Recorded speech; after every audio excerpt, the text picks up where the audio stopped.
Hi students, क्या हाल है जी आपका? ठीक ठाक हैं, खैरियत से हैं। लास्ट लेक्चर हमारा जो है वो नाउन पे था। एग्जांपल्स के साथ हमने काउंटेबल, इनकाउंटेबल, अनकाउंटेबल नाउन्स और उसकी टाइप्स वगैरह डिस्कस की थी। आज जो हमारा टॉपिक होगा वो वर्ब पे होगा जी। वर्ब हम डिस्कस करेंगे इन डिटेल, ठीक है। उसमें हम इसकी टाइप्स वगैरह देखेंगे और उसके बाद हम ऑक्सिलरी वर्ब्स और regular irregular verbs, transitive intransitive verbs जो एग्ज़ाम में कवर होते हैं, कॉम्पिटिटिव एग्ज़ाम्स और दूसरे जो रिक्रूटमेंट सेक्शन के एग्ज़ाम्स होते हैं, तो उसमें हम देखेंगे, ठीक है। वर्ब में सबसे पहले आपने ये देखना है कि दो तरह के वर्ब एक सेंटेंस में हम यूज़ करते हैं नॉर्मली। एक होता है स्टेटिव वर्ब और एक होता है डायनेमिक वर्ब। अच्छा, स्टेटिव वर्ब किसी भी चीज़ की स्टेट को शो कर रहा होता है और डायनेमिक वर्ब एक्शन को शो करता है किसी भी सेंटेंस में। ये आपको समझ आएगी एग्जांपल से। मैं आपको एग्जांपल देता हूँ इसकी। For example, he is playing football, ठीक है। अब देख लें, प्लेइंग जो है ये एक फ़िज़िकल एक्टिविटी है, फ़िज़िकल एक्शन है, ठीक है। अच्छा, अब आपने ये देखना है कि कोई भी चीज़ जो फिज़िकली सेंटेंस में रिप्रेजेंट हो रही हो, जैसे प्लेइंग एक फ़िज़िकल एक्टिविटी है, राइटिंग एक फ़िज़िकल एक्टिविटी है, सिंगिंग, किकिंग, ठीक है। ये सारी जो हैं वो फिज़िकल एक्टिविटीज़ हैं। क्लाइंबिंग, ठीक है। अब इसमें सारी फिज़िकल सिचुएशंस इन्वॉल्व हैं, तो ये आपका क्या होगा, एक्शन वर्ब होगा या डायनामिक वर्ब होगा। इसमें प्ले क्या है, एक्शन वर्ब है, ठीक है। स्टेटिव में मैं आपको बताता हूँ इसकी स्टेटिव कैसे यूज़ होता है, ठीक है।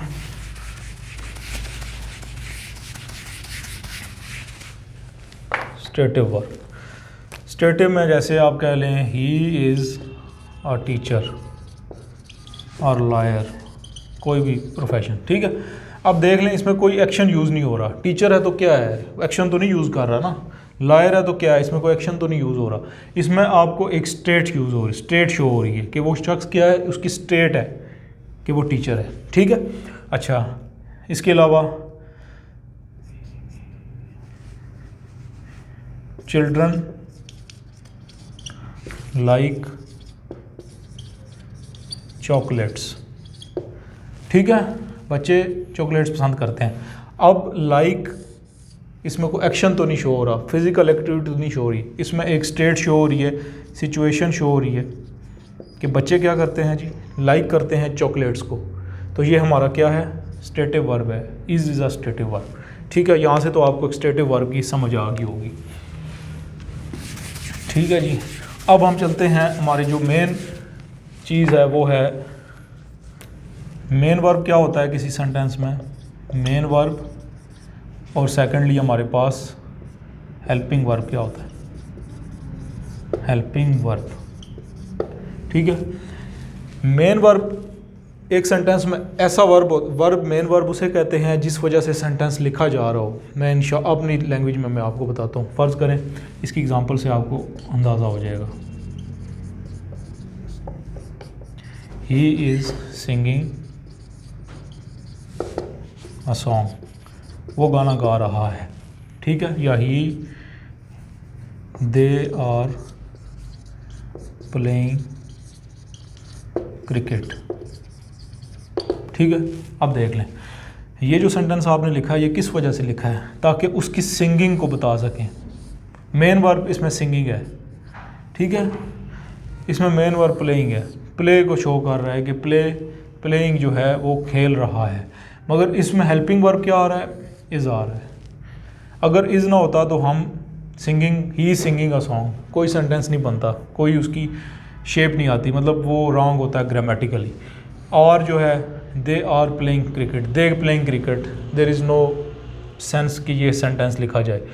तो और जो है हमारे पास हेल्पिंग वर्ब आ जाएगा और प्लेइंग जो आपके पास मेन वर्ब आ जाएगा। इसमें मेन वर्ब आ जाएगा सिंगिंग और हेल्पिंग वर्ब आ जाएगा आपके पास इज़, ठीक है।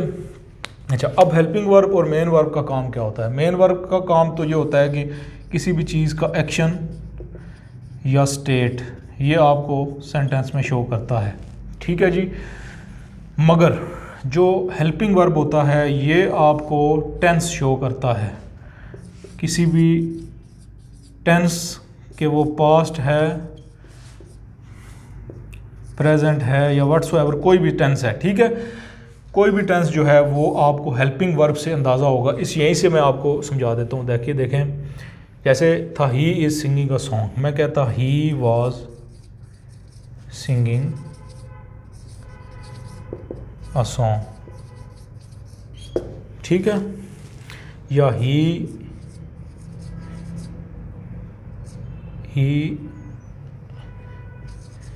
Has been singing a song for 2 hours, वो 2 घंटे से गाने गा रहा है, सॉन्ग्स, ठीक है। He has been singing songs for 2 hours, ठीक है। अब इसमें आप देख लें, इसमें हेल्पिंग वर्ब क्या यूज़ हो रहा है, ठीक है, तो इसमें वाज।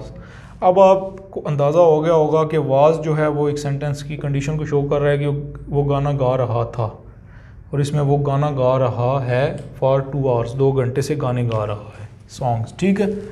ये आपको हेल्पिंग वर्ब्स और मेन वर्ब्स का समझ आ गया। इसमें मेन वर्ब सिंगिंग है और इसमें भी मेन वर्ब सिंग है, इसमें भी मेन वर्ब सिंग है। अब आपको बताते हैं कि अच्छा, मेन वर्ब और हेल्पिंग वर्ब जो है ना, मेन वर्ब ज़्यादातर जो हेल्पिंग वर्ब हमारे पास 3 तरह के ज़्यादा यूज़ होते हैं, जिसमें बी, डू और हैव, ये ज़्यादा यूज़ हो रहे होते हैं, इनको आपने याद रखना, ठीक है। अच्छा, अब मैं आपको ले चलता हूँ जी रेगुलर और इरेगुलर वर्ब पे। रेगुलर और इरेगुलर वर्ब क्या होते हैं? अच्छा, इससे पहले मैं आपको 3 फॉर्म्स जो हैं वो बता देता हूँ।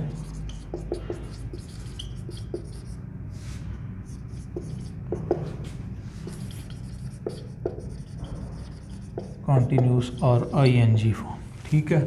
अच्छा, प्रेजेंट में आप पहले रेगुलर की बात कर लेते हैं। रेगुलर में पास्ट जो है, फ़र्ज़ करें हमारे पास टेंस है, जिस फॉर्म में आगे ईडी आ जाए सेकंड, पास्ट और पास्ट पार्टिसिपल में, वो हमारे पास रेगुलर फॉर्म्स होती हैं। जैसे kick, kicked, kicked, cook, cooked और कुक्ड, ठीक है जी। इसके बाद कोई भी कर लें, प्ले, प्लेड, ये मोस्टली आपको पता ही होगा, ठीक है। अच्छा, ये तो आपको पता है। अब आते हैं इरेगुलर पे। इरेगुलर जो है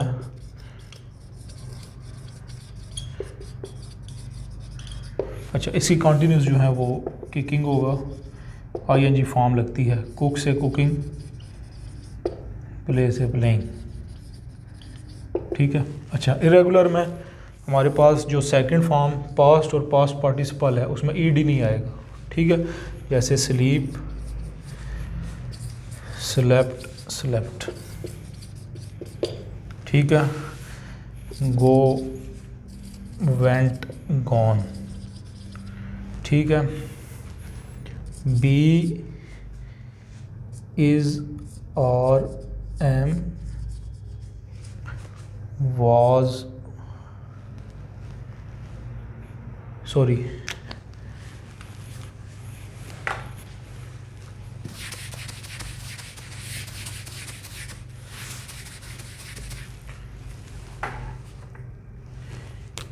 बी एक फॉर्म है, ठीक है, टू बी, बी एक फॉर्म है जिसका जो है प्रेजेंट होगा इज़ और इज़ और एम, ठीक है। पास्ट हमारे पास होगा वाज, वर, और पास्ट पार्टिसिपल इसका होगा बीन, और बीइंग इसका बीइंग इसका कंटिन्यूस फॉर्म होगा, ING form. Be is a verb, ठीक है। इज़ और एम उसका प्रेजेंट होगा, वाज, वर जो हेल्पिंग वर्ब मैंने आपको बताए हैं, ठीक है। प्रेजेंट में जब हम प्रेजेंट टेंसेस की बात कर रहे होते हैं तो हम इज़ और एम का यूज़ कर रहे होते हैं। पास्ट में वाज, वर, पास्ट परफेक्ट में बीन का यूज़ हो रहा होता है, ठीक है, पार्टिसिपल में, और बीइंग उसका यूज़ होता है जब हम पैसिव यूज़ कर रहे होते हैं कंटिन्यूस का, ठीक है। तो ये हमारे पास आ गया is are am was were, ठीक है। अब नेक्स्ट जो हमारा आपको बताते हैं इसका ट्रांजिटिव और इंट्रांजिटिव वर्ब्स कौन से होते हैं। ये वर्ब्स आपका कंप्लीट हो जाएगा इसमें।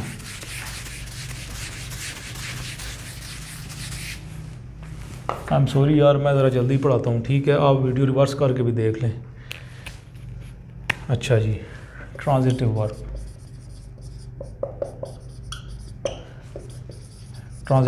ट्रांजिटिव वर्ब वो वर्ब होते हैं जिसमें आपको जो वर्ब आप यूज़ करें तो उस वर्ब को यूज़ करने के बाद आपको ऑब्जेक्ट की ज़रूरत पड़े। इसकी मैं आपको एक मिसाल दे देता हूँ। जैसे किक, दे किक्ड, ये दे किक्ड, उन्होंने किक किया। क्या किक किया जी? कोई समझ लग रही सेंटेंस की? सेंटेंस फंस गया ना यहाँ। दे किक्ड। अब आप पूछेंगे क्या kick? They kick the football. अब सेंटेंस की कुछ सेंस बन रही है। फुटबॉल इसमें क्या है? ऑब्जेक्ट है। ठीक हो गया जी। इसकी एग्जांपल और ले लें।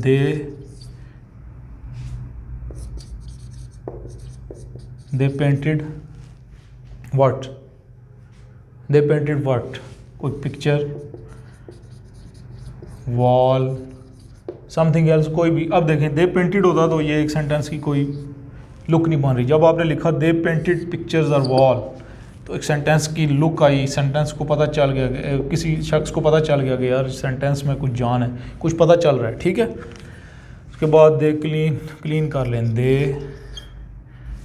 या दे को छोड़ दें यार। We clean what? क्या क्लीन किया आपने? कार को साफ़ किया, घर को साफ़ किया, कमरे को किया, क्या किया? They cleaned, we cleaned our room. अब सेंटेंस की कोई सेंस बन रही है। तो जो वर्ब हम यूज़ करें और वो ऑब्जेक्ट की डिमांड करें हमें, इसमें ऑब्जेक्ट रूम है, इसमें ऑब्जेक्ट वॉल है, पिक्चर है, फुटबॉल इसमें ऑब्जेक्ट है। जो ऑब्जेक्ट की डिमांड करें हम उसे क्या कह रहे होते हैं? वो हमारे पास एक ट्रांजिटिव वर्ब होता है। अच्छा, इसके बाद मैं आपको बता देता हूँ जी इंट्रांजिटिव वर्ब कौन से होते हैं। जैसा कि जी इंट्रांजिटिव में आपके पास आ जाएगा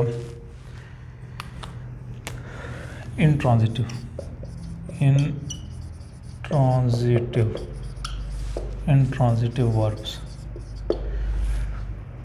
इसमें आपको ऑब्जेक्ट की ज़रूरत नहीं होती। अगर आप ऑब्जेक्ट यूज़ नहीं भी करेंगे तो सेंटेंस की मानी, उसकी मीनिंग समझ आ जाएगी। फर्ज करें the birds are flying, the birds are flying, परिंदे उड़ रहे हैं, ठीक है। कोई सेंटेंस की हमें ऑब्जेक्ट की ज़रूरत नहीं पड़ी। हम सेंटेंस को मज़ीद ज़्यादा लिख सकते हैं। That the birds are flying over the head, सर के ऊपर परिंदे उड़ रहे। अगर हम इसको ना भी लिखते, the birds are flying, stop कर देते, तब भी आपका सेंटेंस कंप्लीट होता, ठीक है। वी स्माइल्ड टुगेदर, हम इकट्ठे हंसे। वी स्माइल्ड टुगेदर तो वो आपका वो नहीं है ना ऑब्जेक्ट, ठीक है। We smiled together, we smiled भी होता तो तब भी सेंटेंस का मतलब वाज़े हो रहा था, ठीक है। इसके अलावा जैसे वीप, द चाइल्ड वीप्स, बच्चा रोता है। सेंटेंस आपको एक मतलब दे रहा है, मानी दे रहा है। No need to use object over here, ठीक है। वी स्लेप्ट एट 9 o'clock, हम 9 बजे सो गए, ठीक है। इसमें कोई ऑब्जेक्ट की ज़रूरत नहीं है। अगर आप वी स्लेप्ट कहते तब भी सेंटेंस आपका कंप्लीट हो जाता। तो ये आपको इंट्रांजिटिव वर्ब्स मैंने आपको बता दिए, ठीक हो गया जी।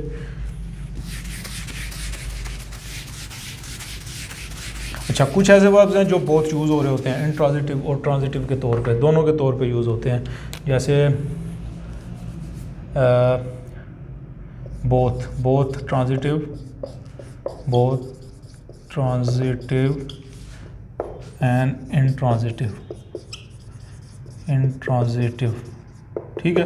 अच्छा, इसमें मैं आपको बता देता हूँ बोथ ट्रांजिटिव। जैसे ईट एक वर्ब है जो आपका ट्रांजिटिव और इंट्रांजिटिव में यूज़ होता है। जैसे वी ईट बनानास, हम केले खाते हैं। ठीक है, वो ईट बनानास। अच्छा, ठीक है, ये आपके पास हो गया एक। इस केस में हमारे पास क्या यूज़ हो रहा है, ट्रांजिटिव, क्योंकि आपके पास ऑब्जेक्ट आ गया बनानास। ठीक है। अच्छा, अगर हम कहते हैं वी एट एट 7 o'clock, हमने खाया 7 बजे, कुछ भी खा सकते हैं ये आप। ठीक है, वी एट एट 7 o'clock। तो ये आपका एक सेंटेंस, इसमें आपका ऑब्जेक्ट नहीं है, इसमें आपका जो है इंट्रांजिटिव के तौर पे सेंटेंस यूज़ हो रहा है, वर्ब यूज़ हो रहा है। ठीक है। इसके बाद स्टॉप, जैसे द कार वॉज स्टॉप्ड, गाड़ी को रोका गया। ठीक है, ये आपका हो गया इंट्रांजिटिव। और इसका जो ट्रांजिटिव होगा, वी स्टॉप द कार, इसमें आपका एक ऑब्जेक्ट है। ठीक है, तो ये आपका क्या चीज़ हो गई,